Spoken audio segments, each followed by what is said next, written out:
우리 내신 대비 몇 주 차죠? 5주 차인가요? 그런 것 같아요. 예. 그래서 1주차 때 전자기학 기초부터 해서 발전까지 나갔었고, 전기에너지 생산. 그리고 2주차 때 전력 수송, 손실전력 요거 나갔었고, 3주차 때 지구 환경 변화와 인간 생활에서 소재 5개 나오는 거. 그렇게 원래 진행을 했었고, 대기대순환, 지구온난화, 사막화, 또 뭐 있죠? 표층 해류, 엘니뇨, 라니냐, 요런 얘기들. 그리고 다른 반은 4주차 때 생태계와 환경 이렇게 나갔어. 생태계 구성 요소랑 상호작용. 기억나? 뭐 얘기하는지 알겠어? 생산자, 소비자 요거 나왔던 거. 다 했죠? 그래서 오늘 남은 거 1, 2, 4는 끝난 거고, 에너지의 효율적 이용이랑 발전과 신재생 에너지 이렇게 나갈 겁니다. 시험 범위 끝이에요. 교재 기준으로 내신 대비 교재 51쪽 갑시다. 에너지의 효율적 이용. 어려운 내용은 없어. 이거 중학교 3학년 때 배우는 거기도 하고. 1의 정의. 물체의 힘을 작용하여 물체를 힘의 방향으로 이동시키는 것이다. 힘과 이동거리의 곱으로 정의가 된다. 그래서 1은 영어로 W니까 워크는 힘 곱하기 이동거리. 근데 중요한 포인트는 내가 가해주는 힘의 방향으로 이동한 거리를 곱해줘야 돼. 그래서 어떤 물체를 바닥면에 두고 얘를 힘을 주는 거야. 2N의 힘을. 그러면 6m 이동했다고 해볼게. 내가 해준 1의 양이 몇일까? 12 이렇게 얘기해주면 된다는 거야. 근데 힘을 가한다는 거는 얘를 움직이는데 사용을 했다는 건데, 내가 이 물체의 운동을 방해하는 무슨 힘이 있었어? 마찰력이 있었겠죠. 그러한 마찰력에 대해서 해준 1의 양이 12이다 이렇게 얘기해요. 마찰력에 대해서 해준 1의 양. 그럼 힘의 단위는 뉴턴이고 이동거리의 단위는 미터니까 뉴턴미터 라고 표현을 해도 되고, 혹은 이거는 에너지의 단위인 줄 이렇게 써줘도 됩니다. W는 Fs 됐다. 그러면 어떤 물체를 내가 이렇게 들고 갈 거야. 들고 가요. 이 물체의 무게가 10N이야. 그리고 나서 똑같이 6m를 이동했다고 해볼게. 그럼 내가 이 물체에 가해준 1의 양은, 해준 1의 양은 몇일까? 라고 하면 몇? 이 물체의 무게라고 하는 건 물체가 느끼는 뭐의 크기? 중력의 크기가 10N이라는 거고, 따라서 나는 중력에 대해서 힘을 위쪽 방향으로 10N 이렇게 주고 있는 거지. 그럼 힘은 위쪽 방향인데 위쪽으로는 이동하지 않고 앞쪽으로 이동을 했으니까 내가 가해준 힘의 방향의 이동거리는 0인 거라서 10 곱하기 0해서 0이 되는 거예요. 이거는 관심이 없다는 거. 그럼 여기서 식 정리를 하나 더 할 수 있는 게, 결국에 W는 Fs라고 했을 때 두 힘이 나란할 때는 최대가 되는 거고 수직일 때는 0이 돼. 각도가 90도일 때 전체 값을 0으로 만드는 삼각함수 혹시 아시나요? 예? 각도가 90도일 때 전체 값을 0으로 만드는 삼각함수.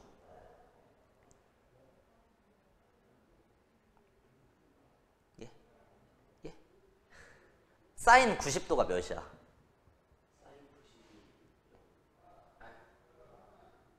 네? 아니 삼각함수 안 배우나 아직? 아 형아 미친 소리 하지 마시고. 주기가 2파이잖아. 0도가 여기고 180도가 여기고 360도가 여기예요. 주기가 2파이니까. 그럼 90도는 여기야.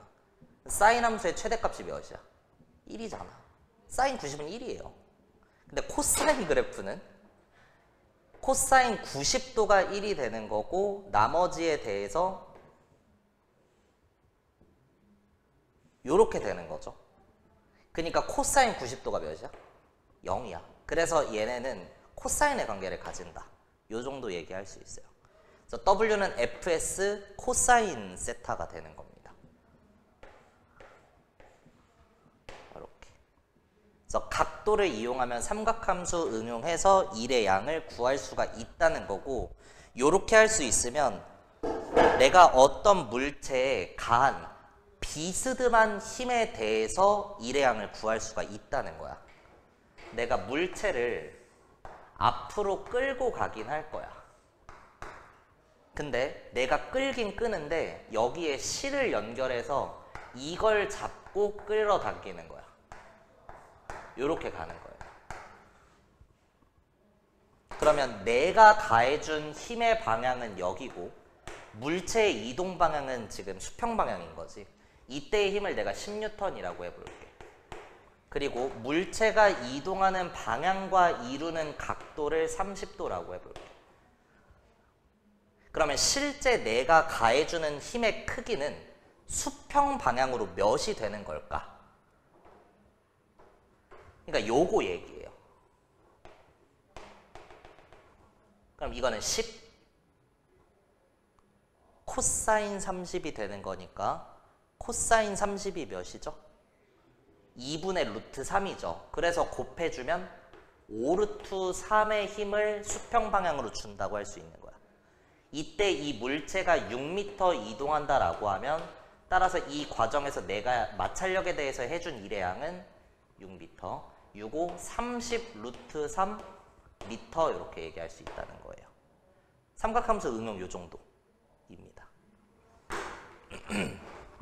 그러니까 빗변 방향으로의 어떤 힘이 나와 있을 때 나머지 방향을 빗변의 길이와 세타를 이용해서 표현할 수 있어야 된다는 건데, 기본적으로 직각삼각형이 이렇게 있을 때 내가 여기를 세타로 잡았어.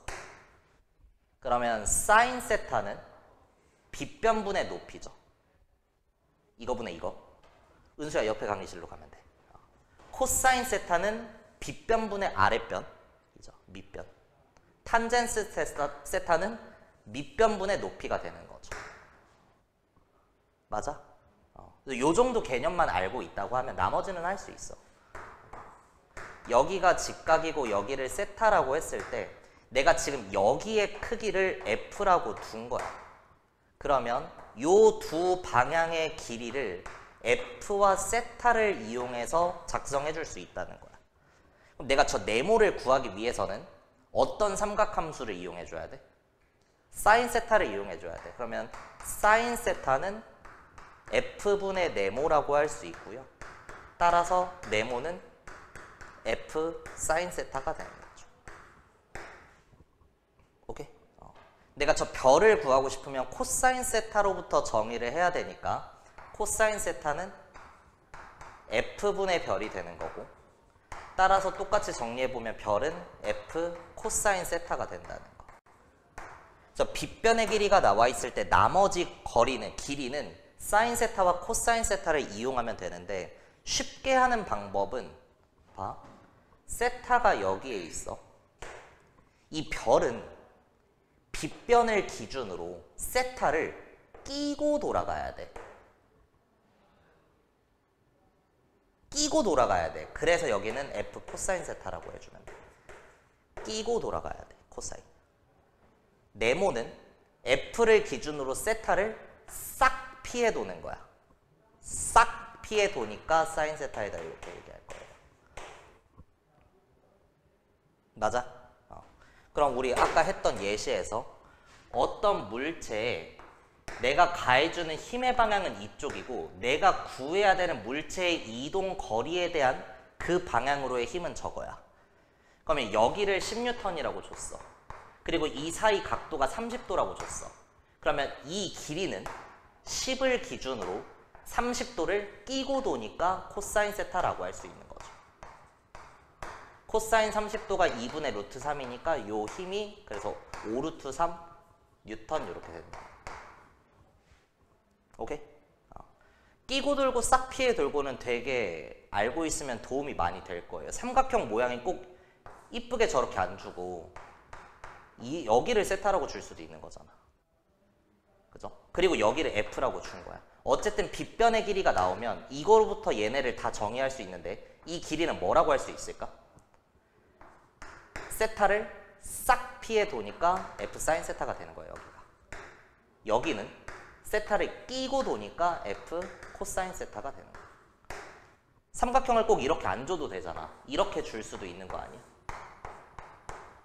그리고 세타를 여기에 그려줄 수도 있고 여기에 그려줄 수도 있는 거죠. 어쨌든 빗변의 길이가 나오기만 하면 여기는 뭐라고 해주면 될까? 세타를 끼고 도니까 코사인 세타가 되겠죠. 오케이? 삼각형을 이렇게 그려줄 수도 있는 거잖아. 그리고 여기를 세타라고 해. 그리고 여기가 F야.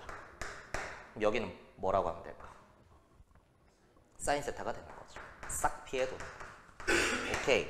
좋습니다. W는 Fs 코사인 세타로 정의가 된다. 입니다. 이 경우에. 그래서 수직한 방향이라면 0이 된다는 거야. 이해되세요?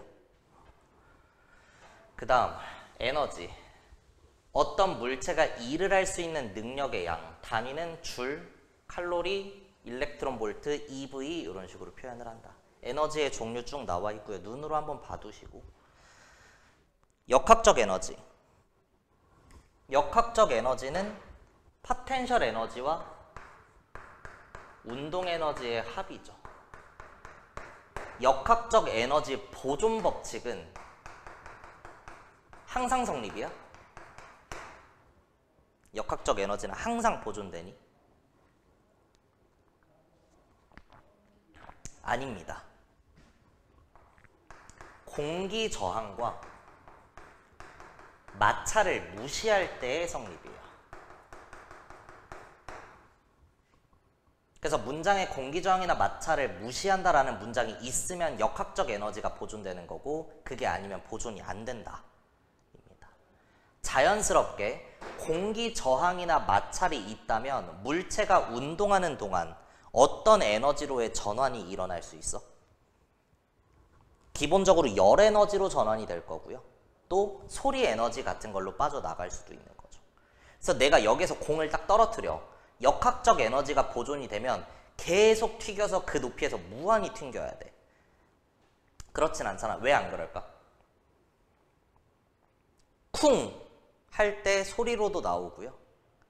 공기와의 마찰이나 바닥면에 접촉하는 순간 열로 빠져나가는 것도 있으니까. 공식 두 가지. 포텐셜 에너지는 그 물체의 질량, 그 물체가 느끼는 중력 가속도, 그 물체의 높이로 정의가 된다. 어떤 물체의 운동 에너지는 2분의 1 곱하기 그 물체의 질량 곱하기 그 물체의 속도의 제곱에 비례한다. 라고 하는 거. 오케이, 좋습니다. 롤러코스터가 이렇게 있었어. 한 바퀴 돌고 올라갈 거야. 여기의 높이를 10m, 여기의 높이를 4m라고 해볼게. 그러면 요 지점에 가만히 놓은 물체는 여기에 와서 위치 에너지가 운동 에너지로 전환이 됐을 건데 A점과 B점에 대해서 운동 에너지는 몇 대 몇이고 속도는 몇 대 몇일까 물어봤어요. 풀어보시죠. 일단 이 문제는 그래서 못 풀죠. 왜냐하면 역학적 에너지 보존된다는 말이 없으니까.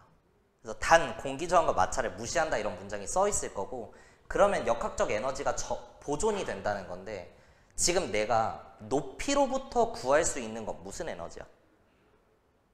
포텐셜 에너지야. 그러면 운동 에너지를 구하기 위해서는 속력을 알아야 되는데 속력을 또 물어보고 있어. 이 두 지점에서의 속력 구할 수 있어? 이거 구하는 거 엄청 빡세거든. 그래서 어떤 개념을 쓸 수 있냐면 자, A의 질량을 M이라고 하고 중력 가속도를 G라고 하면 A의 위치 에너지가 몇이 되는 거야? mgH니까 10mg가 되겠죠? 근데 무술이 떼고 얘 그냥 위치 에너지를 내가 10이라고 해볼게. 10에 해당하는 어떤 위치 에너지. 운동 에너지는 몇일까? 가만히 놓았다고 했으니까 0이 되겠죠. 결국에 역학적 에너지가 10이라는 거야. 그럼 얘는 높이가 4m니까 위치 에너지가 몇일까? 4에 해당하는 어떤 에너지가 될 거고 따라서 운동 에너지는 몇이 되는 거야? 6이 되는 거죠. 아 미안 이거 못 구하는구나. 여기 C점이랑 비교할게요. 여기는 높이가 7m야. Sorry. 그러면 C는 운동 에너지가 몇이죠? 위치 에너지가 7이야. 그럼 운동 에너지는 3이 되겠다. 따라서 B점과 C점에서의 운동 에너지 B는 2대 1이 되네요. 그럼 속도는 몇 대 몇이 될까? 운동 에너지는 2분의 1 mv 제곱인데 얘가 됐건 얘가 됐건 2분의 1 똑같이 곱할 거고 똑같은 질량을 가지고 있으니까 속도 제곱이 운동 에너지와 같은 거죠. 운동 에너지의 비율이 2대 1이야. 그러면 V는 몇 대 몇일까? 루트 2대 1이 돼야 돼. 그래서 제곱하면 2대 1이 될 거니까. 따라서 속력은 루트 2대 1이다. 이렇게 얘기할 수 있어. 역학적 에너지 보존은 이런 식으로 활용을 할 거다. 오케이. 다음 페이지에 뭐 에너지의 종류에서 쭉 나와 있는데 그냥 눈으로 한번 읽어보시면 될 것 같아요. 전기 에너지. 전기 에너지 공식은 뭐니? E는? 우리 전력 파트에서 했었는데 E는 VIT죠. 전기 에너지는 전압 곱하기 전류 곱하기 시간. 여기서의 시간의 단위는 뭐야? 세크야. 아셨어? 그 다음 화학 에너지. 석탄, 석유, 천연가스 등에 포함되어 있는 에너지를 화학 에너지라고 하고 식물이 광합성을 통해서 만들어낸 포도당 같은 것도 화학 에너지가 되는 거죠. 핵 에너지. 우라늄과 같은 원자핵이 붕괴하면서 에너지를 방출한다. 우라늄 얘기가 나오면 핵 에너지. 열 에너지 되고 열 에너지. 열 에너지를 직접 이용할 수도 있고 발전기에 터빈을 돌린다라고 나와 있는데 열 에너지는 에너지니까 기본적으로 질량이 0이야. 그럼 뉴턴 2법칙에서 F는 ma고 질량이 0이니까 가속도가 100이 되건 1000이 되건 힘은 반드시 0이 될 수밖에 없는 거죠. 따라서 열 에너지라고 하는 건 힘을 가할 수가 없더라. 터빈을 직접 돌릴 수가 없다는 거. 그래서 열 에너지가 방출되면 그게 뭐를 하는데 이용돼? 물을 끓이는 데 이용을 하는 거고 수증기가 나와서 자연스럽게 퍼져나가는 현상, 뭐? 확산을 이용해서 터빈을 돌려주는 거죠. 그렇게 전기 에너지를 만드는 데 이용되기도 한다. 오케이. 그 다음 빛 에너지와 소리 에너지. 전자기파의 일종이 빛의 형태로 전달된다. 우리 눈으로 볼 수 있는 과시광선도 있고 자외선, 적외선, X선, 마이크로파 등등이 있다. 소리 에너지 뭐 다 됐습니다.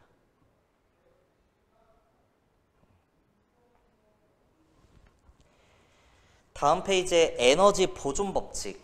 에너지 보존 법칙은 항상 성립이에요.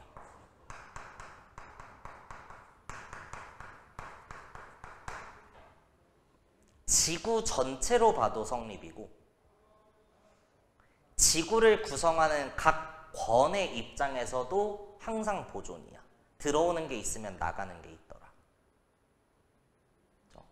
역학적 에너지 보존 법칙은 항상 성립이 아니라 열과 소리로 빠져나갈 수 있으니 공기저항과 마찰을 무시할 때만 성립이 된다는 거. 그래서 총량은 변하지 않고 일정하게 유지된다. 얘도 앞에서 했던 것처럼 어떤 단어를 보고 에너지의 전환 과정을 직접 설명할 수 있으면 돼요. 충전기 나와 있어. 무슨 에너지였을까 처음에? 충전기니까. 전기 에너지가 필요했을 거야. 전기를 이용해서 핸드폰 배터리 같은 걸 충전해. 화학 에너지로 전환되는 거죠. 그래서 이름을 봤을 때 에너지 전환 과정 직접 얘기할 수 있으면 된다. 됐고요. 다음에 나와 있는 에너지 효율. 요게 좀 중요하죠. 에너지의 효율, 기본적으로 백분율을 이용한다 라고 했을 때 공급한 거 중에 유용하게 사용된 거 곱하기 100. 밑에 열기관이 나와 있어. 열에너지를 이용해서 일을 하는 장치이다. 고온의 열원에서 저온으로 자연스럽게 열이 이동을 하는데 내가 처음에 넣어준 열의 양은 Q1이야. 근데 이게 일을 하는데 이용이 될 수도 있고 그걸 W, 그냥 열로 빠져나갈 수도 있어. 그걸 Q2라고 써는 거야. 그럼 에너지 보존 법칙에 따라서 Q1은 W 더하기 Q2라고 할 수 있는 거죠. 오케이? 그리고 열 효율은 공급한 에너지 Q1분의 유용하게 사용한 일의 양 W 곱하기 100 이렇게 쓸 수 있죠. 근데 열 효율은 뭐 전체 값을 1로 볼 수도 있습니다. 그런 관점에서 그냥 Q1분의 W라고 해주면 돼. 식 변형하면 뭐라고도 쓸 수 있니? Q1분의 Q1-Q2라고 쓸 수도 있는 거죠. 여기에 곱하기 100. 하나 더 쓸 수 있겠지? W 더하기 Q2분의 Q1. 자, 그럼 이런 그래프가 나올 거야. 공급해준 열에 따라서 손실된, 빠져나간 열의 양 나와 있는데 어떤 애는 이 값이 6일 때 얘가 4가 되고요. 어떤 애는 이 값이 10일 때 얘가 3이 된다고 해볼게. 그러면 열기관 A와 B에 대해서 누가 더 효율이 좋은 걸까? 이런 문제를 냈어. 어떻게 풀면 돼? Q1이 이거고 안녕 옆에 강의실. 네. 6을 먹었고 4만큼 손실이 됐으니 2를 한 건 2야. 그래서 6분의 2에서 3분의 1의 효율을 갖는다 할 수 있고요. B는 10을 쳐먹고 3만큼 똥 쌌으니까 2란 건 7. 그래서 얘는 10분의 7이다 얘기할 수 있는 거죠. 그래서 이런 식으로 문제를 풀어도 되는데 뭐를 또 낼 수 있냐면 기울기 해석으로부터 이거를 풀 수도 있어. 지금 이 그래프에서의 기울기는 X축 증가량분의 Y축 증가량이니까 공급해준 일에 따라서 얼마나 똥을 많이 싸는지야. 그럼 이때의 기울기가 크다는 건 그만큼 효율이 좋은 걸까 안 좋은 걸까? 안 좋은 거죠. 그래서 열 효율은 B가 더 크다 이렇게도 구할 수 있다. 오케이, 좋고요. 다음 페이지에 에너지의 효율적 이용. 백열등은 에너지 효율이 5에서 10%, 대부분 열로 빠져나간다. 형광등은 21%, LED는 20에서 30%이다. 그래서 현재는 대부분 LED를 쓴다. 100만 원어치 전기 사면 그 중에 20-30만 원만 불 켜는 데 사용이 되는 거고 나머지는 전력 손실, 열 손실로 빠져나간다. 그리고 에너지 소비 효율 등급의 1부터 5등급으로 구분해서 표현한다. 1등급이 좋아, 5등급이 좋아? 1등급 쪽으로 갈수록 좋다. 그리고 하이브리드 자동차 얘기 좀 자세하게 써놨으니까 다 읽어보셔야 돼요. 문제 풀 때 필요하니까. 에너지 제로하우스 마찬가지입니다. 태양, 지열, 풍력 등의 신재생 에너지를 이용해서 단열로 외부와의 열의 출입을 차단해서 에너지를 이 안에서 돌리고 돌리는 에너지 제로하우스. 에너지 효율 끝입니다. 55쪽에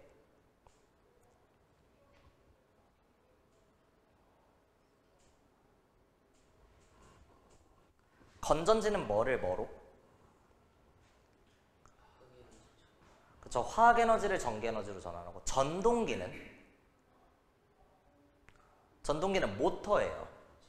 전기에너지를 운동에너지로 바꿔주는 거죠. 전동기니까 운동에너지로. 그 다음 태양에너지는 뭐와 뭘로 전환이 될까? 태양에너지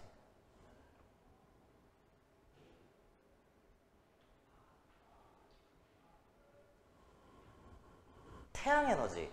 태양.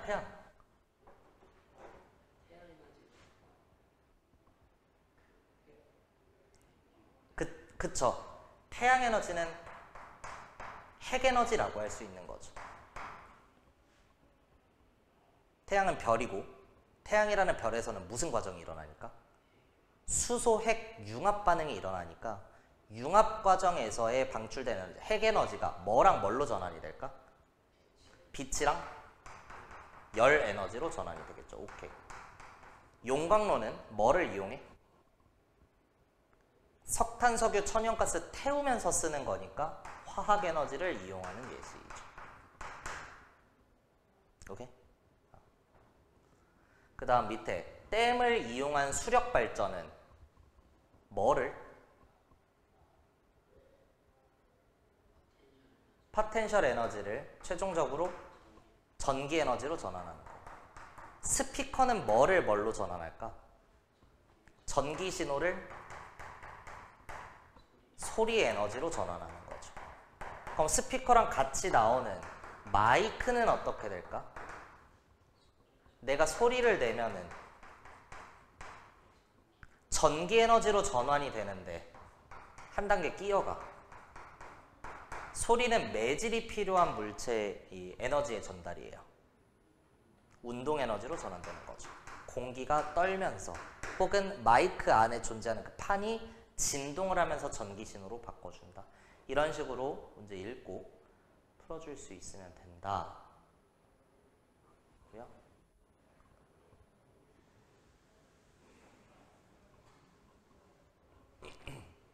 12번에 에너지는 보존되므로 우리가 사용할 수 있는 에너지의 양과 에너지 전환이 몇 번 일어나는가는 관련이 없다. 에너지는 보존되므로 맞아? 보존됩니다. 근데 우리가 사용할 수 있는 에너지의 양은 어떻게 돼? 감소하는 거예요.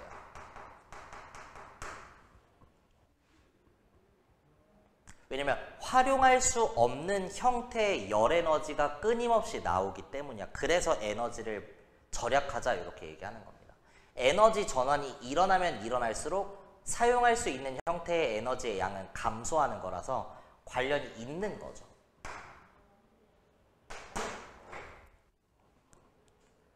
얘가 얘기하는 건 에너지는 항상 보존되니까 몇 번 전환이 되든 인간이 사용할 수 있는 에너지는 항상 똑같다라는 관점인데 그건 아니니까. 틀린 보기. 16번 Q1, Q2, W. 열 효율은 뭐분의 뭐야? Q1분의 W라고 할 수 있죠. 틀린 보기고. 17번 공급한 에너지가 500, 한 일이 150이면 효율은? 그쵸, 30%죠. 에너지 효율은 전체 공급한 양 100을 기준으로 하는 거니까 500일 때 150이면 100일 때는 5로 나눠서 30%이다. 18번 공급한 게 500, 방출된 게 400이면 효율은 몇일까? 20% 좋습니다. 19번 해준 일의 양이 200이고 방출된 게 800이래. 효율은? 20% 오케이. 한 일이 200이고 방출한 게 800이면 투입한 게 1000이었던 거니까 1000 중에 200. 20번 열기관에서 방출되는 에너지는 0이 될 수 없다. 따라서 열 효율은 반드시 1보다 작다. 어떨까? 맞는 얘기입니다. 모든 에너지의 전환 과정에서는 항상 손실되는 열이 있기 때문에 열기관의 효율은 100% 1보다 작다. 100%랑 1이랑 같은 말이잖아. 그죠? 오케이. 됐고요. 넘어가겠습니다.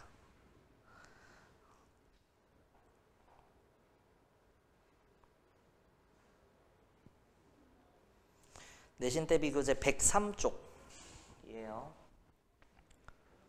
태양에너지, 발전, 신재생 에너지 쭉 나갈 거예요. 태양에너지의 근원, 이런 거는 체크해두세요. 태양은 태양계 질량의 99.8%를 차지한다는 거. 태양계가 뭔지 아시죠? 수, 금, 지, 화, 목, 토, 천, 해 각각의 행성이 가지는 위성의 미행성체들 이런 거 다 포함한 질량이 100이라고 하면 태양 한 개가 차지하는 게 99.8%이다. 태양의 나이는 47억 년이다. 근데 총 수명은 100억 년이니까 절반 정도 살았다. 태양의 성분의 수소가 92.1%를 차지하는데 태양에 존재하는 수소는 언제 만들어진 수소야?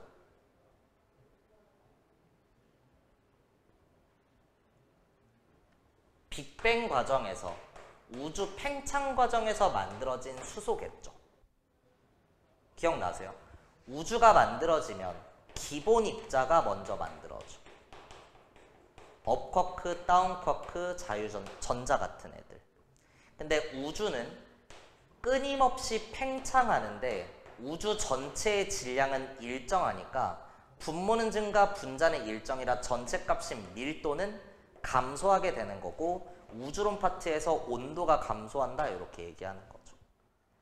그래서 빅뱅 우주론에 따르면 우주의 밀도와 온도가 끊임없이 감소하면서 입자들의 운동 속도가 느려지니까 쿼크 간의 결합을 통해 양성자와 중성자가 만들어지고 UUD에 UDD라고 하죠. 이거 다 연계돼서 나온다잉. 그리고 이 양성자는 그 자체로 뭐라고 할 수 있어? 수소 원자 핵이라고 할 수 있죠. 우주는 계속해서 팽창하고 계속해서 속도가 느려지다 보면 양성자와 중성자 간의 결합을 통해 헬륨 원자 핵이 만들어지더라. 계속해서 팽창하고 계속해서 속도가 느려지다 보면 원자 핵과 전자가 결합을 해서 원자가 만들어지는 거죠. 그래서 우주 팽창 과정에서는 수소 원자 핵과 헬륨 원자 핵이 전자와 결합해서 만들어진 수소랑 헬륨까지 만들어집니다. 그래서 빅뱅 과정에서 만들어지는 게 수소와 헬륨이죠. 수소, 헬륨 이외의 원소들은 어디에서 만들어져? 별에서 만들어지죠. 근데 별에서 원소가 만들어지는 과정은 두 가지야. 첫 번째는 별의 내부에서 핵융합 반응을 통해서. 수소 핵융합 반응이 일어나면 뭐가 만들어지니? 헬륨부터 해서 원자번호 몇 번에 누구까지 만들 수 있어? 철까지 만들 수 있죠. 원자번호 26번입니다. 철 원자핵은 너무 안정해서 내부에서 핵융합을 할 수는 없고 그러다 보면 무슨 현상이 나타나? 그쵸? 계속해서 중력 수축하면 온도가 높아지다가 고온 고밀도 중심에서 초신성 폭발이 일어나더라.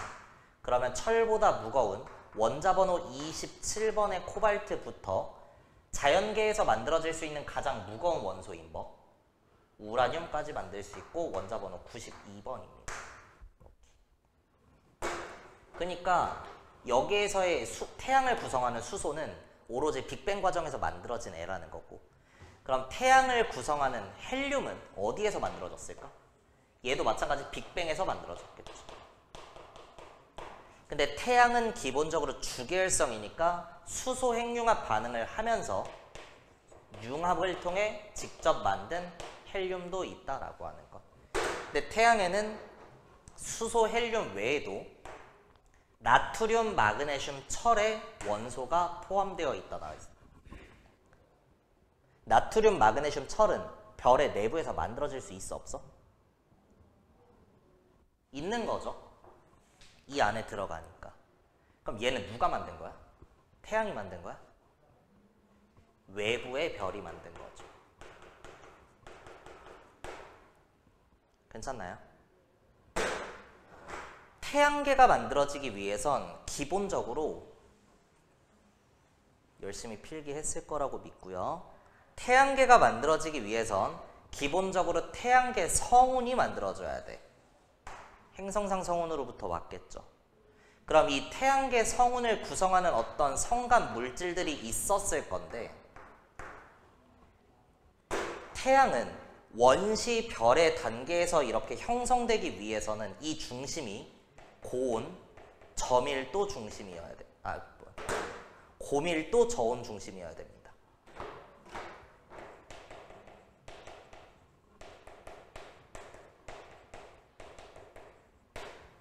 결국에 태양계 성운 내에서 성감 물질들 간에 밀도 불균형이 있어야 된다 했고요.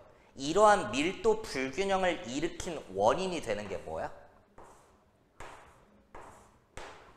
이게 뭐야?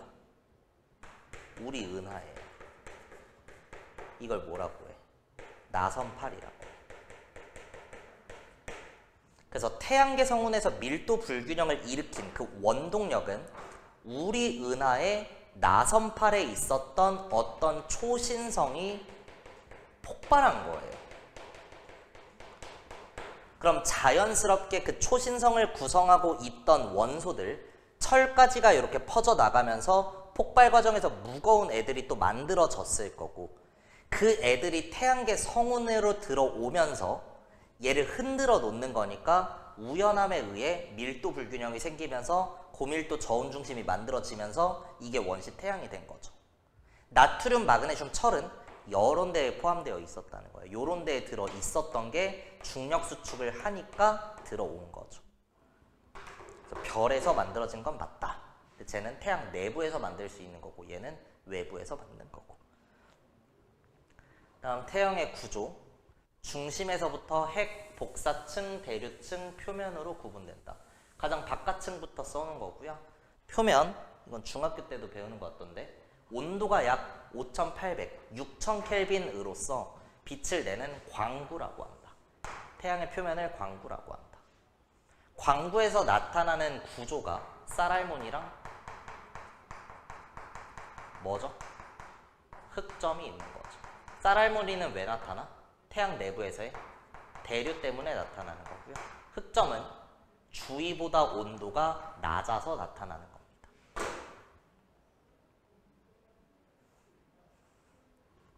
그 다음 대류층. 상층과 하층의 온도차에 의해 대류가 일어나는 층이다. 그러한 대류층에서는 열이 표면으로 전달된다 이렇게 나와 있어. 기본적으로 대류가 일어나는 기본 원리가 뭐야? 뜨, 차, 위예요. 뜨거운 게 아래쪽에 있고 차가운 게 위쪽으로 있을 때 뜨거운 건 가만히 냅두면 올라오려 그러고 차가운 건 가만히 냅두면 내려가려고 하는 거죠. 그렇죠? 따라서 대류가 일어나는 대류층이 있다는 거는 구조적으로 태양의 내부가 뜨겁고 표면이 차갑다는 사실을 역으로 추정할 수도 있는 거고, 또 당연히 열은 뜨거운 데서 차가운 데로 이동하는 거니까 열이 표면으로 전달이 된다. 거죠. 차가움이라고 하는 에너지는 없으니까. 뜨겁건 차갑건 온도는 열로 설명하는데 열은 많은 데서 적은 데니까 뜨거운 데서 차가운 데로 표면으로 전달된다. 차가움이라는 에너지가 내부로 전달되는 게 아니라 입니다. 다음 복사층. 핵에서 일어나는 수소핵융합 반응에 의해 생성된 에너지가 외부로 전달되는 층이다. 핵 바로 바깥층에 있는 거고요. 그 다음 핵. 온도가 약 1500만 켈빈이다. 4개의 수소 원자핵이 융합해서 1개의 헬륨 원자핵이 되는 수소핵융합 반응이 일어난다. 이때 수소 원자핵 4개의 질량은 헬륨 원자핵 1개의 질량보다 크고 감소한 질량이 에너지로 변환돼서 우주 공간으로 방출된다. 습니다. 이 내용은 조금 중요하니까 일단 태양과 같이 수소 핵융합 반응을 하는 별을 뭐라고 해?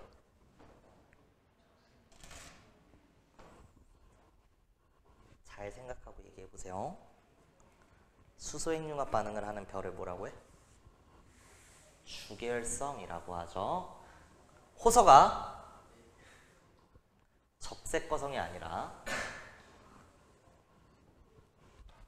모든 별은 고밀도 저온 중심인 원시별에서 시작이고요.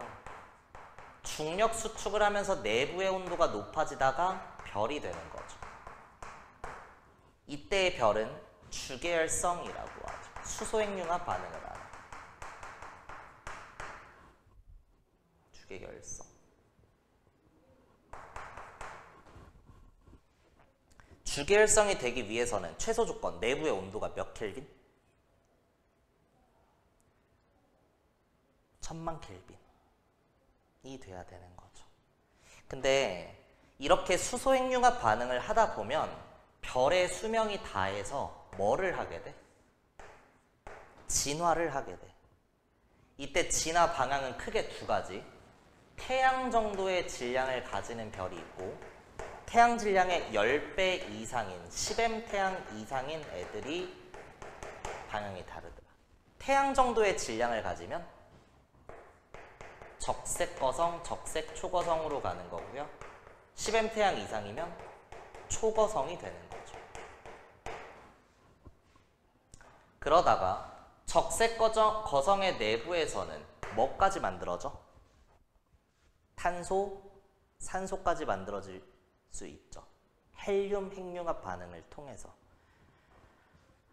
그러면 내부는 계속해서 수축하고 수축하다 보면 내부의 온도가 높아지니까 외부의 수소층이 가열되면서 외부에서의 핵융합 반응이 일어나고 외부층은 폭발적으로 커진다는 거. 내부는 작아지고 외부는 커지니까 어느 순간 이 둘을 구분지어서 얘기해줘야 될 때가 오는 거고 따라서 더 진화가 일어나면 내부는 우리가 백색 외성으로 간다. 외부는 행성상 성운이 된다 이렇게 얘기하죠. 행성 모양의 성운, 동그란 모양의. 초고성도 마찬가지. 내부에 철까지 만들고 나면 중력 수축이 일어나는데 온도가 높아져도 철은 너무 안정해서 더 이상 이용할 수, 원자 핵 융합을 할 수 없기 때문에 진화가 일어난다. 그러면 폭발을 하게 되는 거죠. 초신성 폭발 과정에서 외부층은 밖으로 우주 공간으로 원소들을 터쳐 나가는 거고 무거운 원소들을 만든다. 이때 내부는 다시 한번 고밀도 중심이니까 지네들끼리 뭉쳐져서 중성자별이 되기도 하고 블랙홀이 되기도 한다. 이렇게 배웠었습니다. 간단하게 최소한 이 정도는 알고 있어야 된다 해서 서머리 한 거고요. 이 자세한 내용이 궁금하시면 저한테 얘기해서 링크를 받으시거나 아니면 따로 공부해 보시면 돼요. 이 정도만 알고 있으면 됩니다. 그래서 태양은 주계열성이라는 거예요.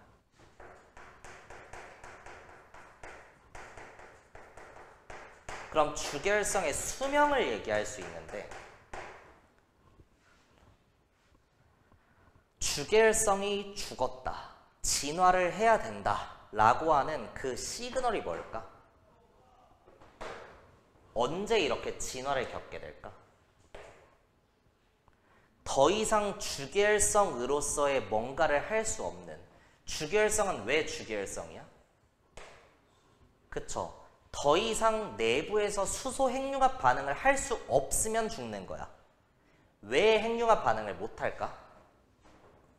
내부의 수소가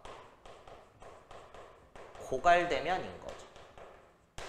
따라서 수소가 많을수록 수명은 어떨까? 길다 이렇게 이제 추론할 수가 있는 거죠. 근데 사실은 틀렸습니다. 그래서 알고 있어야 되는 거고요. 태양의 질량을 가지는 애가 있고 2분의 1의 M태양인 애가 있다고 해볼게. 지금 이 둘의 질량은 몇 대 몇이라는 거야? 2대 1이라는 거야.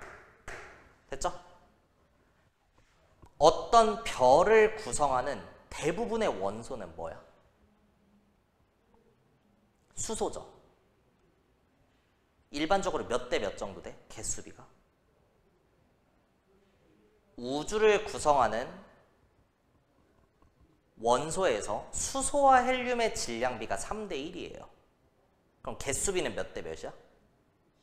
12대 1이 된다는 거고, 따라서 어떤 하나의 별에 수소가 12개 있으면 헬륨은 하나밖에 없다는 거야. 그러니까 대부분이 수소라는 거야. 그럼 별의 질량이 2대 1이라는 건 내가 수소의 양이 2대 1이라고 해도 될까? 해도 될까요? 네 몸무게가 60이고 내 몸무게가 돼지라서 80이야. 그럼 우리의 질량은 3대 4잖아. 그럼 네 몸속에 존재하는 물이랑 내 몸속에 존재하는 물의 질량도 3대 4라고 해도 되냐고. 해도 되는 거죠. 예? 당연히 되는 거죠. 사람을 구성하는 대부분의 물질은 물이고요. 너가 됐건 내가 됐건 대부분의 사람들은 6에서 70%의 물을 가집니다. 이 별이 됐건 저 별이 됐건 그 별을 구성하는 대부분의 원소는 수소니까 그 별의 질량이 2대 1이라는 건 수소의 양이 그냥 2대 1인 것과 거의 똑같은 거죠. 이 정도는 합리적인 수준에서 근사를 할 수 있단 말이야. 이해돼? 네. 그러면 전체 수소의 양이 2대 1이면 내부에 존재하는 수소의 양도 2대 1이라고 해도 될까? 해도 되겠죠? 전체 수소가 2대 1이면 안에 있는 수소도 2대 1이라는 거야. 그럼 수명이 몇 대 몇이어야 될까? 너랑 내가 땔감을 가지고 있어. 그 땔감이 뭐야? 수소인 거야. 이 땔감을 태울 건데 다 타면 뒤지는 거예요. 근데 너는 땔감이 10개밖에 없고 난 땔감이 20개가 있어. 내가 오래 살아야 되지. 몇 배 오래 살까? 2배 오래 살아야겠지, 당연히. 2배 더 많으니까. 그래서 수명이 2대 1일 거 같은데 이게 아니라고. 실제로 태양의 수명이 몇 년이라고 써 있었어? 100억 년이라고 써 있었죠. 근데 태양 질량의 절반 정도 되는 그 별은 그럼 500억 년이 돼야 될 건데 2000억 년 정도 돼요. 더 오래 사는 거는 1조 년까지도 간단 말이야. 참고로 우주의 나이가 138억 살입니다.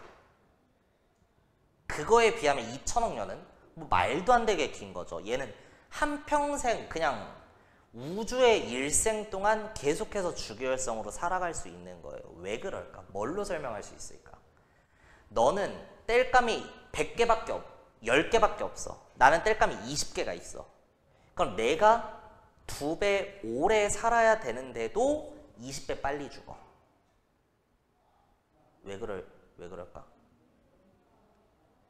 땔감을 태우는 속도가 내가 훨씬 빠른 거야. 2배 많은데도 20배 빨리 죽는다는 건 태우는 속도가 몇 대 몇이라는 걸까? 40대 1이라는 거죠. 이걸 이제 표현할 때 단위 시간당 생성되는 헬륨 원자 핵의 양이라고 할 수 있겠죠. 끄덕여줘. 맞아? 이해되세요? 핵융합 반응의 속도가 이렇게 되면 수명을 설명할 수 있다. 결론적으로 어떤 주결성의 수명이라고 하는 건 수소의 양에도 영향을 받고요. 질량에도 영향을 받습니다. 수소의 양이 많을수록 수명은 늘어나는 요인이고요. 질량이 클수록 내부의 중력 수축하는 정도가 강해서 온도가 높아서 빨리 태워서 수명이 작아지는 요인도 있다는 거야. 이 둘 중에 무조건 질량에 의한 효과가 더 커요. 더 우세합니다. 그러니까 무조건 앞으로 기억할 때는 별의 질량이 클수록 수소는 많지만 너무 빨리 태워서 빨리 죽는다는 거야. 질량이 클수록 수명은 짧습니다. 끝. 요거 하나 챙겨두시면 됩니다. 잠깐 쉬었다 할게요. 하자. 그 다음 우리 교재에 나와 있는 수소 핵융합 반응의 질량 결손과 에너지. 플러스 강의란에 나와 있어요. 질량, 에너지, 등가성 규칙. 기본적으로 E는 에너지는 어떤 물체의 질량에다가 빛의 속도의 제곱을 한 것과 같다고요. 양변에 변화량 델타를 똑같이 취하면 에너지 변화량을 구할 수 있다는 거야. 어떤 물체의 질량에다가 다시 질량 변화량에다가 빛의 속도의 제곱을 곱한 만큼. 빛의 속도는 변하지 않는다. 광속 불변의 법칙이 있어서 델타를 빛의 속도에다가도 넣어주면 빛의 속도는 달라지지 않으니까 빛의 속도의 변화량은 항상 몇이야? 0이 돼서 전체 값이 0이 되니까 의미가 없어서 따로 빼준 거예요. 그래서 에너지 변화량은 질량 변화량의 빛의 속도의 제곱을 곱한 값과 같다인데 질량 변화량에 대해서 이 정도 내용을 알아야 돼. 내가 몸무게가 60이야. 80이야. 돼지야. 키는 조그만한데 살만 뒤룩뒤룩 쪘어. 뭐 어쨌든 근데 내가 다음 주에 소개팅이 있어서 살을 갑자기 빼가지고 60으로 만들었어. 이러면 내 질량 변화량이 몇이야? 20 이렇게 얘기할 수 있죠. 어떻게 이렇게 다 똑같죠? 근데 다음 주에 소개팅이 끝나고 보니까 말아 먹었어. 그래서 빡쳐서 다시 처먹어가지고 80이 또 된 거야. 질량 변화량이 몇이야? 20이죠. 그럼 여기서도 20이고 여기서도 20인데 뭔가 조금 다른 20이란 말이야. 위에 거는 20만큼 살을 뺐다니까 질량 변화량을 무슨 20? 마이너스 20이라고 얘기해 줄 거고요. 여기서는 처먹었다니까 플러스 20으로 하겠지. 그래서 질량이 줄어들면 마이너스, 늘어나면 플러스예요. 결론적으로 델타 M의 부호를 내가 마이너스로 설정을 해볼게. 그 말은 질량이 늘었다는 거야, 줄었다는 거야? 줄어들었다는 거고 살을 뺐다는 거죠. 이런 걸 질량 결손이라고 해. 그러한 질량 결손이 일어나면 마이너스 곱하기 질알의 제곱이야. 제곱 치면 무조건 부호 뭐 되니까? 플러스 되니까 질량 결손이 일어났을 때 델 mc제곱의 전체 값의 부호는 뭐가 되는 거야? 마이너스가 되는 거예요. 따라서 질량 결손이 일어나면 에너지의 변화량이 마이너스라는 건데 이게 의미하는 게 뭘까? 오케이, 에너지가 줄어들었다는 거니까 고에너지에서 저에너지가 됐다는 건 그 에너지의 차이만큼 방출했다의 의미를 가지는 거죠. 그래서 질량 결손이 일어나면 에너지가 방출된다 라고 하는 개념. 그 다음 양성자와 중성자 한 개당 질량을 비교하면 뭐가 더 커? 중성자가 큽니다. 외워야 돼요. 이거는 중성자가 커요. 오케이? 근데 양성자는 그 자체로 뭐라고 할 수 있어? 수소 원자 핵이라고 할 수 있죠. 그리고 내가 헬륨 원자 핵을 얘기할 건데 수소 원자 핵은 그 자체로 양성자와 같고 헬륨 원자 핵은 일반적으로 양성자 2개와 중성자 2개로 구성이 되어 있기 때문에 이렇게 썼어. 그럼 얘는 입자 하나에 얘는 입자 4개니까 입자 4개를 기준으로 비교를 해볼게. 그럼 양성자보다 중성자의 질량이 크니까 4개의 수소 원자핵과 1개의 헬륨 원자핵을 비교하면 왼쪽이랑 오른쪽 중에 뭐가 더 질량이 커야 돼? 오른쪽이 커야 된단 말이야. 근데 실제로는 왼쪽이 커요. 4개의 양성자랑 2개의 양성자, 2개의 중성자 비교하면 분명히 오른쪽이 크거든. 그 말은 분명히 이 4개의 등호 또는 부등호에 어떤 오류가 있다는 건데 어디에서 잘못됐을까?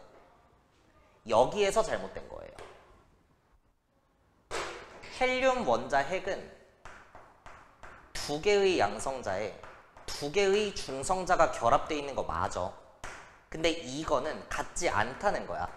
양성자가 2개 있고 중성자가 2개 있는 것과 이 둘은 무슨 차이가 있어? 양성자와 중성자라고 하는 입자 간의 결합이 형성돼서 원자 핵이 되는데 생각해보면 양성자는 플러스 차지고 중성자는 전기적으로 뉴트론이에요. 중성이에요. 그러면 플러스와 플러스 사이에 정전기적 청력이 발생하니까 얘네는 붙어 있을 수가 없거든. 근데 붙어 있어. 어떻게 그럴 수 있어?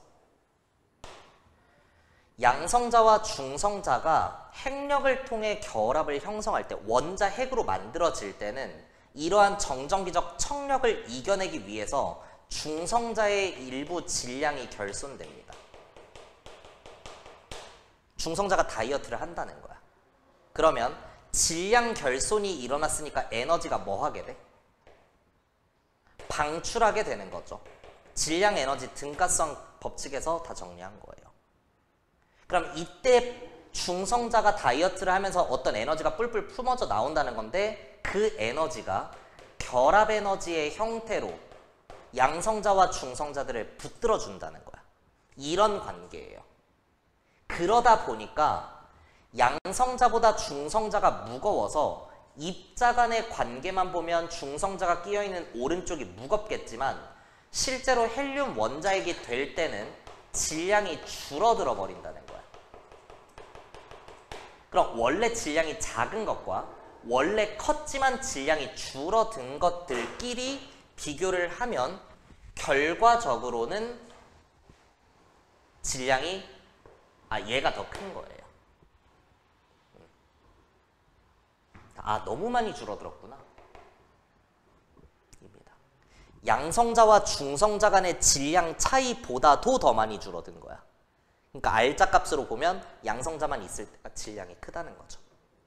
한 파트, 헬륨 원자 핵이 만들어지는 과정에서 질량이 줄어드니까 에너지가 방출된다 알고 있어야 되고, 또 태양이라고 하는 주계열성의 핵에서는 수소 원자 핵이 헬륨 원자 핵이 되는 이러한 전환 과정, 핵 융합 반응이 일어나는데 이때 질량이 어떻게 되는 걸까? 무거운 애가 가벼운 애가 되는 거니까 결손이 일어나는 거죠. 따라서 이 과정에서 뭐가 방출돼? 에너지가 방출되는 거죠. 이 에너지가 뭐야? 태양 에너지인 거야. 우리가 태양을 바라봤을 때 그 부글부글 끓고 있는 그것, 그 부글부글 끓게 하는 원동력이 되는 에너지가 태양 내부에서 수소핵융합 반응 과정에서의 질량 결손에 해당하는 거에 빛의 속도 제곱을 곱한 만큼 에너지가 튀어나온다 라고 하는 것. 그래서 이 부분을 혼자 공부하는 애들은 되게 헷갈리는 거거든. 뜬금없이 이 새끼가 무겁다고 하면 양성자가 무겁다고 오해할 수 있으니까. 근데 아니라고. 중성자가 무거우니까 이거는 암기의 영역인 거죠. 오케이, 좋습니다. 다음 페이지 넘어갈게요.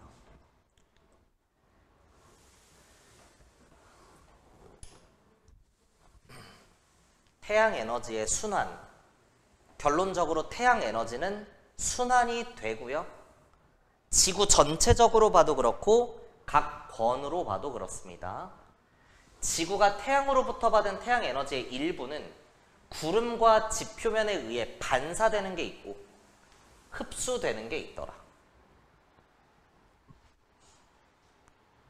반사시키는 게 있고 대기와 구름, 지표면에 흡수되는 게 있다. 그러면 태양빛이 이렇게 들어왔어. 그럼 지구에 대기권이 됐건 지표가 됐건 이걸 그냥 바로 반사시키는 게 있다는 거야. 그 양을 30으로 봤어요. 그럼 이 둘의 차이에 해당하는 만큼 지구로 들어오겠지. 그 들어온 에너지는 대기로 흡수되기도 하고 지표면에 흡수되기도 한다는 거야. 대기에 흡수되는 게 23이에요. 지표로 흡수되는 게 47이라고 나와 있어. 그러면 태양에서 들어온 빛의 양을 몇으로 보겠다는 걸까? 100으로 보겠다는 거예요. 에너지 보존 법칙은 성립이 되니까. 들어오는 만큼 나가야 됩니다. 총량이 같다. 오케이. 그 다음 지표면에 흡수된 에너지는 복사 대류화전도 숨은 열, 자멸이라고 하고요.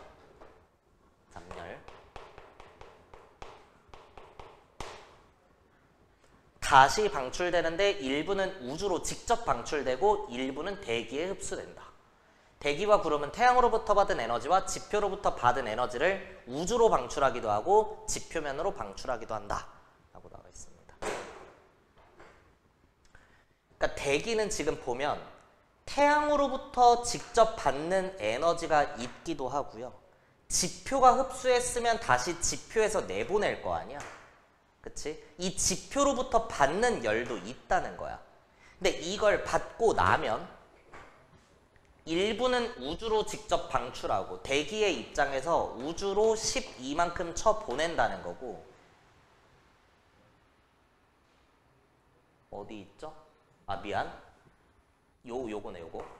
대기와 구름은 태양으로부터 받은 에너지와 지표로부터 받은 에너지를 우주로 58을 보내고요. 지표로 98을 보낸다고 나와 있어.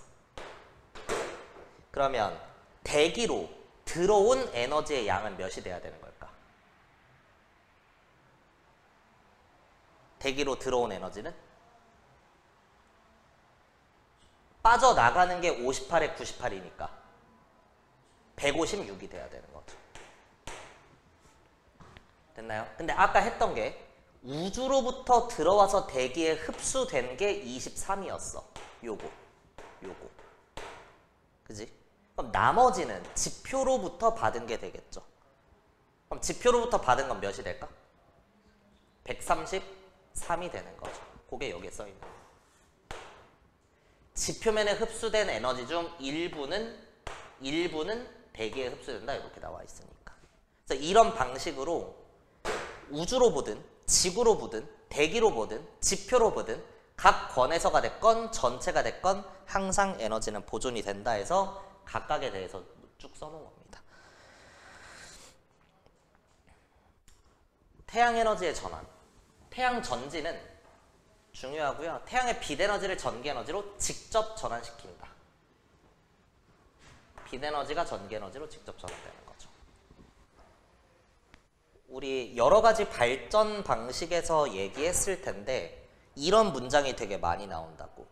모든 발전 과정에서 최종적으로 운동 에너지가 전기 에너지로 전환된다. 맞아 틀려? 틀려. 뭐 때문에 틀려? 태양광 발전 때문에 틀리다 얘기했었죠. 오케이. 이거 한번 했었니? 화력 발전은 무슨 에너지를 이용해서? 화학 에너지를 이용해서 석탄, 석유, 천연가스 태워 뭐가 나와? 열 에너지가 나와. 근데 그 열 에너지는 질량이 없어서 터빈을 못 돌려. 그러니까 물을 끓이는 데 이용이 되고 증기에 무슨 에너지로 전환돼? 운동 에너지로 전환이 되는 거죠. 이게 터빈을 돌리니까 전기 에너지로 만들어진다. 수력 발전은 어떻게 되죠? 그쵸? 높은 곳에 있는 애가 포텐셜 에너지가 떨어지면서 운동 에너지로 전환이 됐다가 이게 돌리니까 전기 에너지로 간다.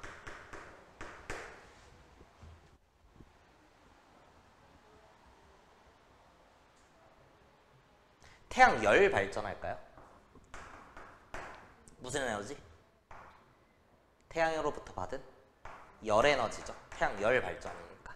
근데 열은 질량이 없으니까 물을 끓여서 운동 에너지로 전환을 시켰다가 이게 전기로 간다. 그러니까 대부분의 발전 방식은 최종적으로 운동 에너지가 전기 에너지로 전환이 되는 게 맞아요. 대부분. 태양광 발전 빼고 있습니다. 식물에 흡수된 태양의 빛 에너지는 광합성을 통해 화학 에너지로 전환된다.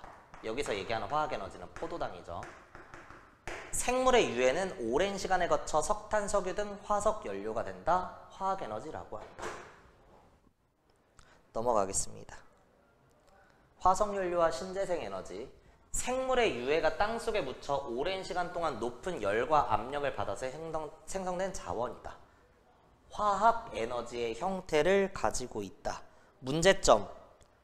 지구온난화에 의한 기후변화나 대기 오염 같은 환경오염을 일으킨다. 무슨 기체가 쌓이니까? 온실기체가 쌓이니까. 그 다음에 이제 매장량이 한정되어 있어 미래에는 고갈될 수 있다라고 나와 있는데요. 반은 맞고 반은 틀린 얘기예요. 옛날에 그런 얘기가 있었거든. 석탄은 몇 년 남았고 석유는 몇 년 남았으니까 아껴 쓰라는 말 들어봤니? 석유 막 몇 년 남았다. 그 안에 대체 에너지를 찾아야 된다. 막 이런 얘기가 있었는데 다 개소리예요. 2014년이랑 2024년 비교해봐. 14년부터 24년까지 더 이상 추가적으로 만들어지는 석탄이나 석유는 없습니다.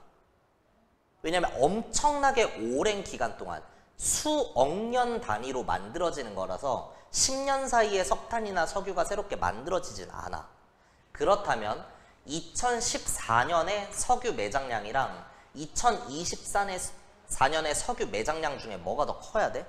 당연히 얘가 커야 되지. 근데 실제로는 얘가 커요. 왜 그럴까? 만들어지지도 않는데 왜 그럴까? 이미 존나 많이 매장이 돼 있는 거야. 근데 당시의 기술력으로 발견한 게 이거였던 거야. 그래서 당시의 매장량을 총량을 1년에 소모하는 양으로 나눠서 석탄, 석유의 수명을 얘기했던 거야. 그러니까 이해는 돼요. 왜 이런 짓거리를 했는지. 근데 시간이 지나면서 과학기술이 발달함에 따라 매장되어 있는 석탄이나 석유를 더 많이 찾아낸 거야. 심지어 우리가 쓴 것보다 더 많이 찾았어요. 매장량이 오히려 늘어난 거야. 그래서 미래에는 고갈될 수 있다. 모르겠어. 한 10,000년 뒤? 고갈될 수 있겠죠? 근데 어차피 사람은 없을 거라 걱정할 필요도 없고요. 신재생에너지는 신에너지와 재생에너지의 합성어라는 거. 신에너지, 기존 화석연료를 변환해서 이용하거나 수소, 산소 등의 화학 반응을 통해 얻는다. 재생에너지, 무한히 이용할 수 있는 것이라고 한다. 신재생에너지의 종류 봐두시고요. 봐두시고요. 장점과 단점. 고갈의 역량가 적다. 그쵸? 재생에너지는 뭐 특히나 태양 이런 게 사라지지 않을 거니까 바람이 안 불 일도 없고 바닷물이 없어질 일도 없어서. 다만 초기 투자 비용이 많이 들고 발전 효율이 아직까지는 낮다. 기술이 많이 발달돼 있지 않아서. 됐습니다. 다음 페이지. 태양광 발전. 태양전지의 원리고요. 태양광 발전이니까 무슨 에너지가? 빛 에너지가 무슨 에너지로? 전기 에너지로 직접 전환되는 그 관계 얘기야. 태양전지. 학교에서 배웠니? 어떻게 배우는지가 조금 중요해요. 그래서 만약에 학교에서 좀 더 디테일하게 배웠다. PN 접합 다이오드랄지 그리고 양공과 자유전자 얘기 다 할까? 다 할게요.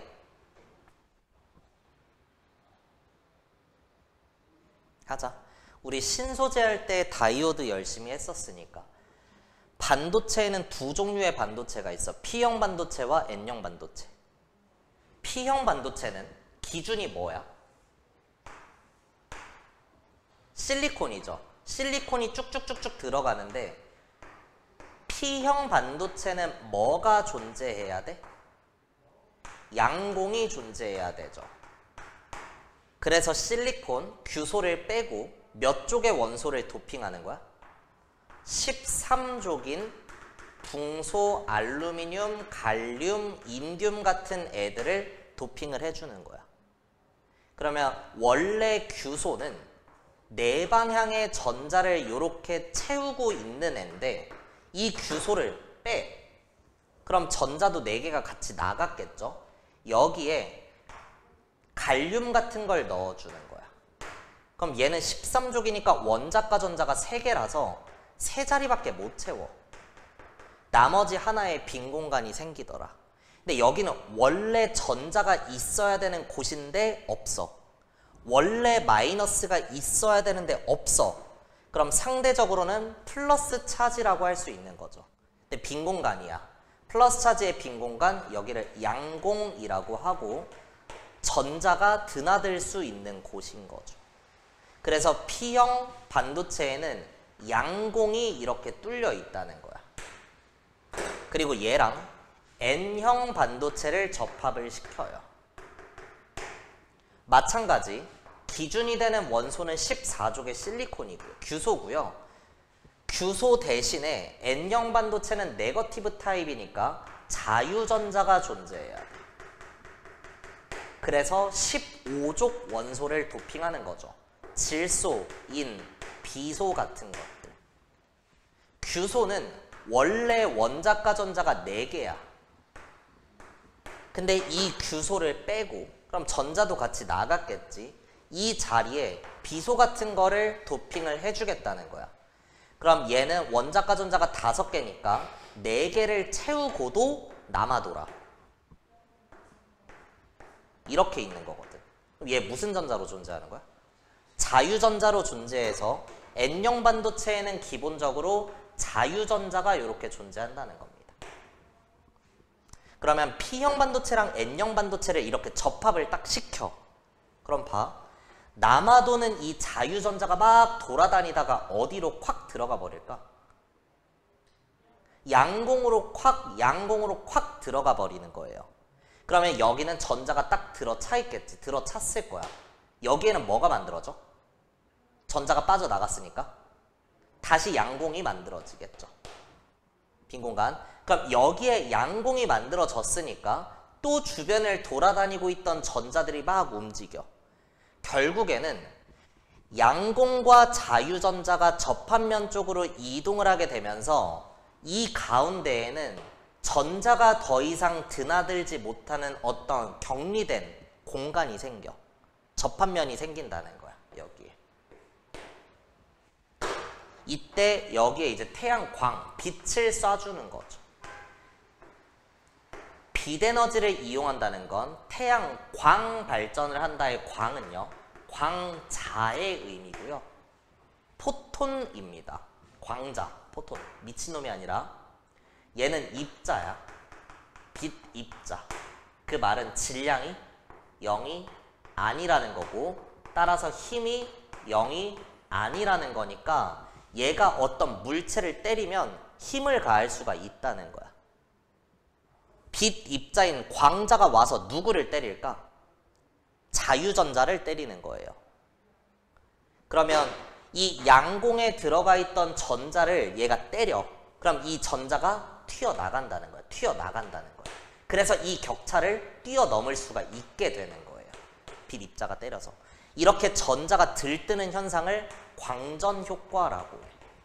가볍게만 들으세요. 뭐 그렇게 어렵게 나도 가르치진 않고 있으니까. 들떠. 그러면 여기에 있던 전자들이 들뜨니까 이 위로 또 전자를 미는 거야.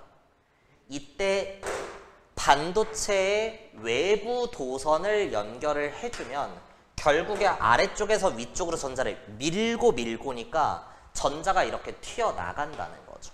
전자가 이렇게 이동을 한다는 거야. 그럼 아래쪽에 양공에 전자가 들어차겠지. 근데 그 뒤에 있는 전자가 얘를 와서 또 때려. 그럼 얘가 앞에 있는 양공으로 이동하겠죠. 그럼 걔가 일로 들어오겠죠. 그럼 일로 들어왔으면 원래 여기에 있던 애가 똥꼬 맞아서 올라가겠죠. 그럼 여기에 있던 전자가 얘를 미는 거고 여기에 있던 전자가 얘를 미는 거니까 계속해서 돌게 되는 겁니다. 요게 이제 태양전지의 원리예요. 그래서 PN 접합 다이오드, 양공, 자유전자, 도핑, 광전효과 이 안에서 할 수 있는 얘기가 엄청 많으니까 뭐 칼자루는 학교 선생님이 쥐고 있는 거라서 학교에서 어렵게 배우면 딱 그 정도 수준까지 공부해 두시면 됩니다.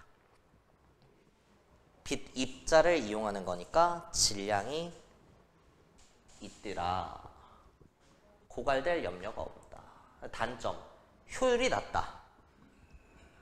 아직은 기술이 많이 발달하지 않아서 날씨의 영향을 많이 받는다. 밤에는 태양광 발전을 할 수 없는 거죠. 대규모 발전을 위해서는 넓은 공간에 설치해야 돼서 초기 설치 비용이 많이 든다. 그죠? 이거 모듈 한 판에 한 200만 원 해요. 엄청 비싸요. 우리 집은 이거 옵션으로 해놨거든. 그래서 전기세가 0원이야. 심지어 전기세가 마이너스야. 전기가 우리 집에서 쓰는 것보다 더 많이 만들어져. 그럼 어떻게 하면 돼? 한전에 파는 거야. 그래서 우리 집 패널 이용해가지고 그 주변에 있는 인근 아파트로 이렇게 전기를 보내줘요. 대신. 그렇습니다. 태양전지의 가장 기본 단위인 셀이라고 하고 셀 여러 개가 모여 모듈을 만든다. 이를 태양전지판이라고 한다. 태양전지판 여러 개가 연결되어 만든 패널을 어레이라고 한다. 태양광 발전기를 구성한다. 됐습니다. 풍력 발전. 바람의 운동 에너지를 전기 에너지로 전환한다. 괜찮죠? 바람이 불면서 블레이드, 날개가 돌면 날개와 회전축을 공유하는 코일이 회전을 하는 거고 그 주변에 자석을 갖다 놓으면 자기장의 변화를 방해하는 방향으로 뭐가 만들어져? 유도 전류가 만들어진다. 전자기 유도 현상이죠. 됐습니다. 그래서 각각의 발전 과정에서 장점, 단점 나와 있으니까 다 읽어봐야 돼. 알았지? 날개 회전에 의해 소음이 심하다. 존내 심해요. 근데 이거를 내가 너한테 들려줄 수도 없는 거고, 내가 돈 받고 지금 책 이렇게 한 줄 읽어주는 거는 크게 의미가 없는 것 같아. 그래서 시간 날 때 한번 정독을 쭉 하세요. 그 다음 이제 핵발전, 얘도 중요합니다. 핵발전의 원리에 우라늄을 이용한 핵발전도 있고, 뒤에 보면 이제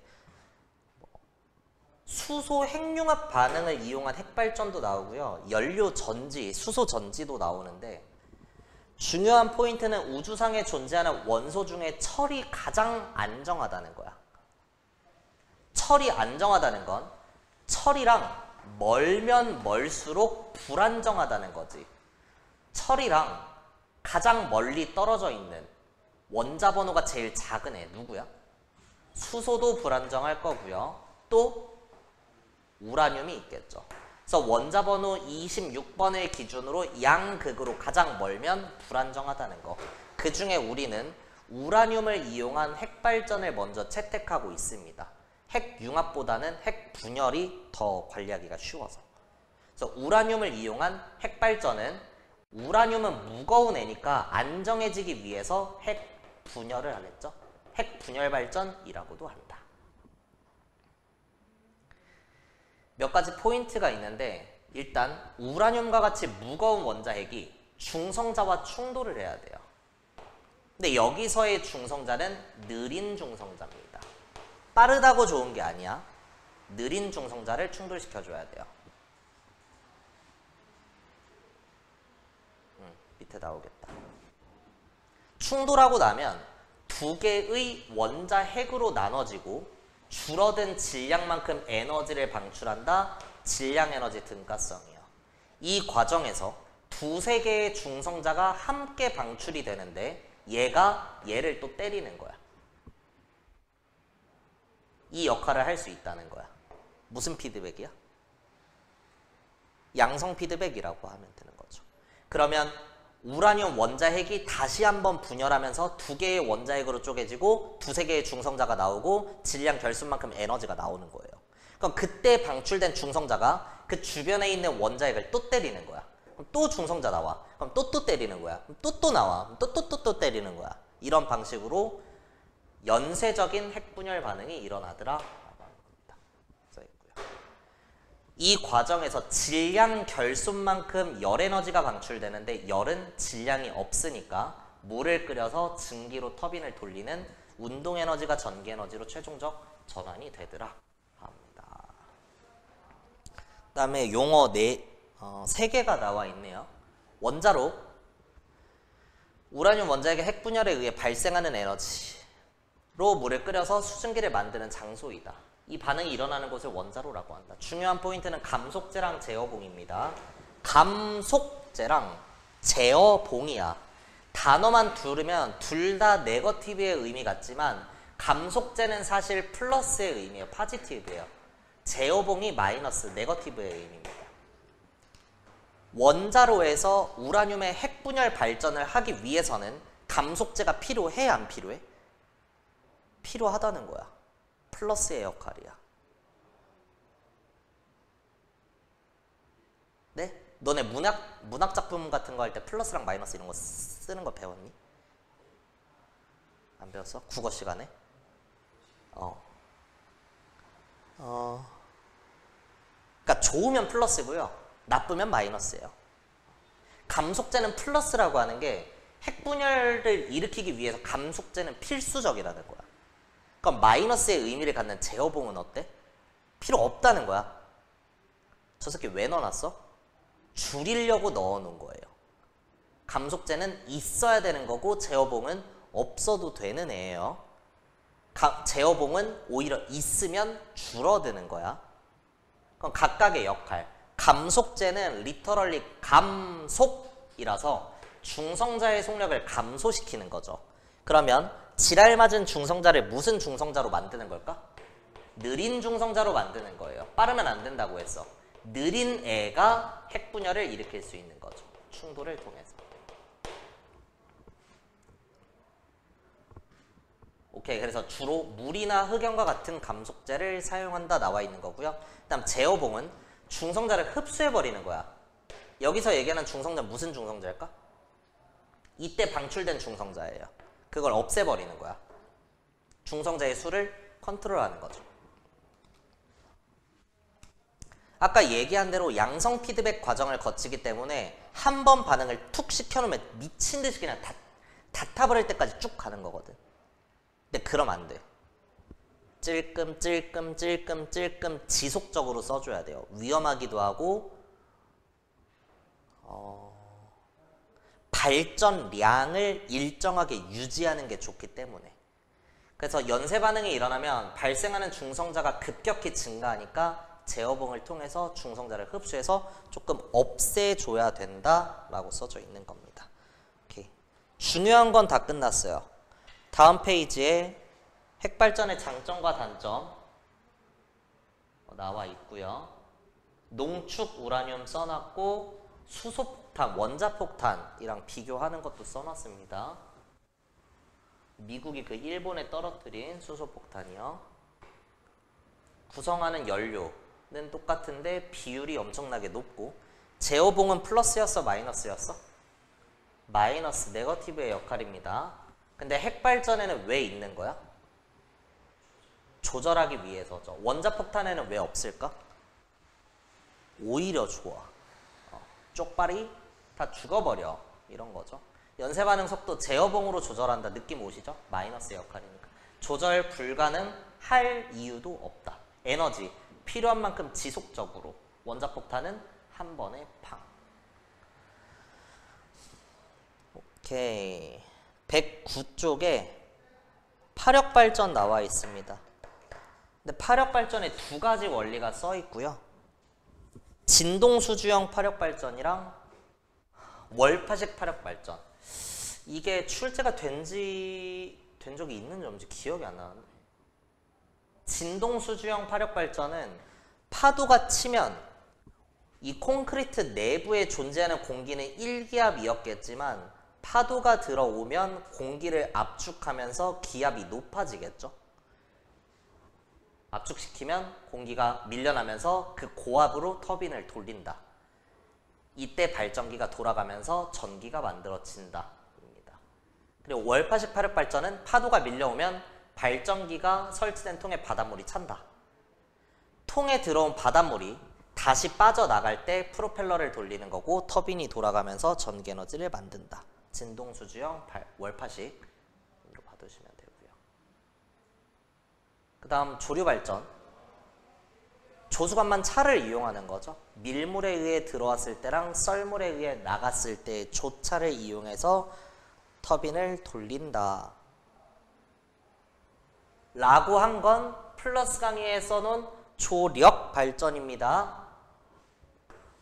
밀물 썰물이에요. 조력이요. 조류는 조금 달라. 들어오는 물과 나가는 물의 흐름으로 발전하는 거야. 조류는 흐를 류자니까. 조력은 높이차에 의한 힘을 이용하는 거예요. 밀물에 의해 들어왔을 때 썰물에 의해 나가고 나면 높이 차이가 발생하니까 이때 뚜껑 열어. 물 쏟아져 내려. 그걸 이용하면 조력 발전. 밀물 때 파도가 치면서 물이 들어와. 이걸 이용하면. 썰물 때 물이 썰려 나가면서 터빈이 돌아. 이런 거. 조류 발전이라는 거 구분 지으시고. 오케이. 다음 페이지에 그래서 조력 발전 써놨습니다. 낙조식이 있고 창조식이 있다. 우리 수권의 분포에서 해, 빙, 지, 호.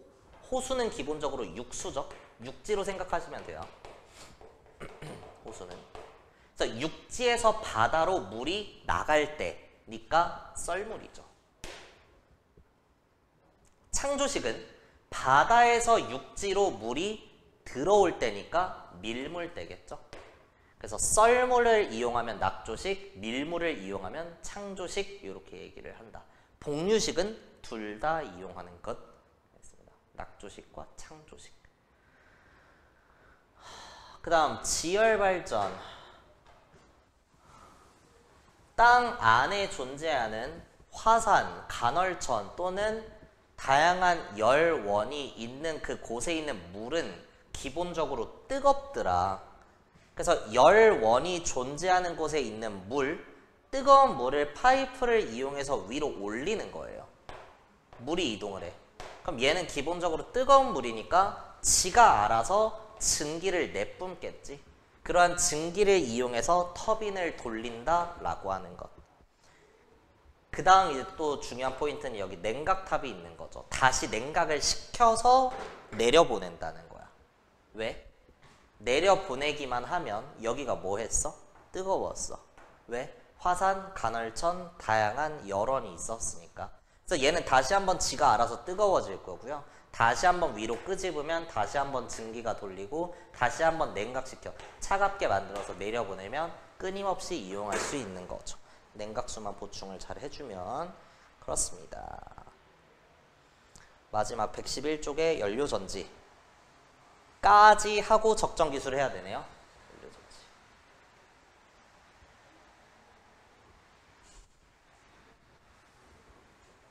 수소와 산소가 만나서 물이 만들어지는 과정에서 전기에너지나 열에너지가 나오더라. 그걸 이용하는 거예요. 우리 여름방학 때 화학 3단원 선행하면서 배웠던 전기분해 실험 그거 떠올리면 안 돼. 그거랑 느낌이 아예 달라. 어떤 도선이 있는 곳에 내가 수소를 주입해 주는 거야. 수소는 공짜죠? 공기 중에 엄청 많으니까 그냥 넣기만 하면 되는 거야. 수소기체를 넣어. 근데 여기에 전해질이 있고요. 저러한 수소가 쪼개지고 나면 H 플러스 수소 이온이 될 수 있어. 그럼 H2 기체 하나가 쪼개지면 H 플러스 몇 개 나올까? 2개가 되면서 그 과정에 전자가 2개 튀어나와요. 결국에 이 도선에는 H 플러스랑 전자가 존재한다는 거야. 전자가 이렇게 튀어나왔네. 그 전자는 도선을 따라서 이동을 하게 됩니다. 그럼 여기에는 상대적으로 전자가 많은 곳이니까 무슨 극이라고 할 수 있어? 음극이라고 할 수 있죠. 전자가 많으니까. 근데 수소가 전자를 잃은 거야. 전자를 잃으면 산화됐다고 해, 환원됐다고 해? 산화됐다고 하죠. 따라서 여기를 산화음극이라고 할 수 있어요. 산화음극이 만들어진다. 이때 만들어진 전자는 도선을 따라서 이동을 하는 거고 그 과정에서 전구를 킬 수 있다는 건 여기에 전기를 저장하는 장치를 연결하면 거기에 전기가 만들어지는 거죠. 축전기 같은 거. 그리고 이 극에서는 수소 이온이 만들어졌는데 그 수소 이온은 전해질을 통해서 용액을 따라 내부에서 이동을 하게 되는 거야. 일로 H 플러스가 온다는 거야. 근데 여기에 2개의 H 플러스가 만들어졌으니까 2개의 H 플러스가 올 거고요. 2개의 전자가 이렇게 왔겠죠. 그러면 한쪽이 마이너스 극이면 반대쪽은 상대적으로 양극이 되겠죠. 양극에는 2개의 H 플러스랑 2개의 전자가 오고 여기에 내가 산소 기체를 주입을 해서 뭐를 만든다고? 물을 만드는 거야. 그럼 봐. 산소 기체가 하나 왔으면 물은 몇 개 만들 수 있어? 2개 만들 수 있지. 근데 그러려면 수소 몇 개 필요해? H 원자 4개 필요한 거죠. 이게 4개 필요하다거든. 이게 4개 필요한 거거든. 이거 4개 와야 되는 거거든. 결국에 H 플러스를 4개 만들기 위해서는 H2가 2개 쪼개져야 되는 거고 전자가 4개 만들어지는 거죠. 그래서 개수비 이렇게 맞춰줄 수 있습니다. 반응식은 이 교재에 다 써놨으니까 어려울 건 없어요. 그렇다. 이렇게 물이 만들어지는 과정에서 무슨 에너지가 나온다고? 전기 에너지랑 열 에너지가 나오게 됩니다. 이 전기 에너지를 이용을 하는 거죠. 이런 걸 수소, 연료, 전지 이렇게 얘기를 한다. 산화, 음극, 환원, 양극이라고 합니다. 밑에 친환경 에너지 도시랑 영국의 배드제드 눈으로 한번 봐두시면 되고요. 다음 페이지. 적정 기술. 와카워터탑 막 이런 거 나와. 위에 밑에 나와 있는 거. 어느 지역의 환경이나 문화적 특성에 맞는 맞춤형 과학 기술. 이게 뭐가 중요한지는 모르겠지만 한두 문제 나와요. 그래서 외우셔야 돼요. 말 그대로 적당한 기술이야. 특정 지역에 맞는. 아프리카에 가가지고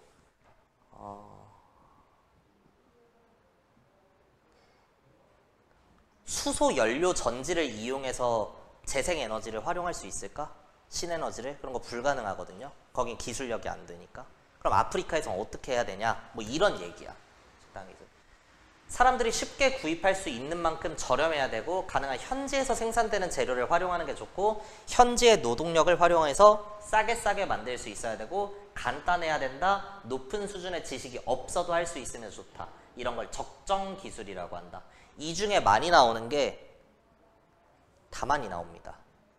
태양열 조리기는 뭐 본 적이 없는 것 같지만 항아리 냉장고 존내 많이 나와요. 그리고 와카워터탑 존내 많이 나와요. 이 둘이 많이 나와요. 그리고 생명빨대, 큐드럼 이런 거 조금 나와요. 얘네는 뭐 딱히 큰 항아리 안에 장아리 항아리를 넣고 여기에 모래를 채운대요. 한여름에 뜨겁게 달궈진 모래는 기본적으로 비열이 어떠니까? 작으니까 되게 쉽게 달궈지죠. 여기에 물을 뿌리는 거야. 뿌려. 그럼 물이 뭐가 돼? 수증기가 되겠죠? 액체가 기체되는 이 과정, 상태 변화를 뭐라고 하죠? 기화라고 하죠. 기화 과정에서는 차가워져야 돼? 뜨거워져야 돼? 물이 수증기가 될 때는? 뜨거워져야 되는 거죠. 기화가 될 땐 뜨거워져야 돼. 열을 흡수해야 돼? 방출해야 돼? 흡수할 거란 말이야. 누가? 물이. 그래서 내가 달궈진 모래에 물을 부어주면 그 물이 주변의 열을 뺏으면서 차가워지더라. 항아리 냉장고라고 하고요. 생명빨대 식수로 바꿔주는 기술이다. 전기나 필터 교체가 필요 없다.